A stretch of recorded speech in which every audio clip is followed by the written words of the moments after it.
Yung what's up mga Gino, si Bio nga pala to. Kasi ano kami, Sons of Cora. Kasama ko siya sa sa pagra-rap, no. Gusto ko lang share to ngayon, Motivational Monday. Sunday namin to shoot, no.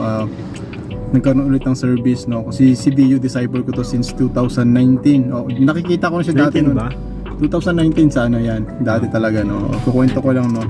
Noong time na kinausap ko siya kasi nagpe-pray ako, gusto ko nang kasama sa sa field, no, nag-evangelize kami sa street.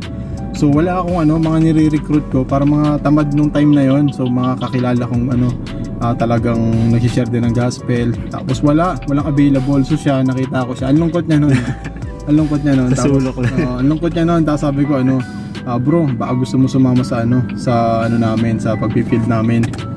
Sa pagpi-field namin sa so, gusto ko siyang ninang ko pala sa kasi ninang ko dumaan, share ko lang yun, ayun lang, to make the long story short, nag-usap kami. Tapos ayan, ang dami namin nagawa, yung mga calling namin, mga connection namin, dami namin na-sharean, tapos ito, gumawa kami ng mga song. So Divine Connection mga kapatid, kasi ako since 2010 gusto kong mag-rap, gusto kong sumulot ng mga gospel rap, although marami na ako nasulat noon.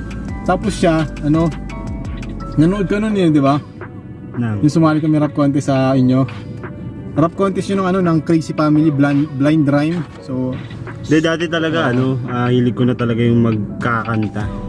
Nagkabisa ako daw ng mga rap song, yung mga ganyan. Tapos di ko alam na dito ako dadalhin ni Lord sa pag-compose ng mga gospel song. Yun. So yun talagang gusto ko lang i-share yun, Kingdom Connection. Kingdom Connection, Ito lang gusto ko sabihin po sa inyo, pag meron kang vision kay Lord, pinagpipray mo, kahit ano man yan, tandaan mo, minsan yung mga gusto mong kasama, hindi yun yung gustong kasama ni Lord Tandaan po ninyo. Minsan ngayon sa TikTok, sa YouTube, sa Facebook, ang dami kong ayan kayo, mga G, basta okay, lahat ng mga G dyan, comment kayo, mga kachat ko ngayon sa Messenger, kachat ko lagi sa sa TikTok. Hindi naman tayo magkakakilala talaga diba? Pero gusto ko sabihin sa inyo bunga kayo ng mga panalangin ko, na talaga naghahanap ako, Lord, dala mo sa akin yung mga taong makakatulong sa akin, yung mga taong matutulungan ko. So ayun kapatid, kung ikaw may pangarap ka sa Panginoon, meron kang pangarap na something's better than your life, yung tipong hindi lang pang sarili, kapatid, tuloy mo yan. So yung mga taong inaakala mong sasama sa'yo, yung pala hindi. So wag kang mag-alala, kung galing kay Lord yan, tandaan mo si Lord yung magdadala.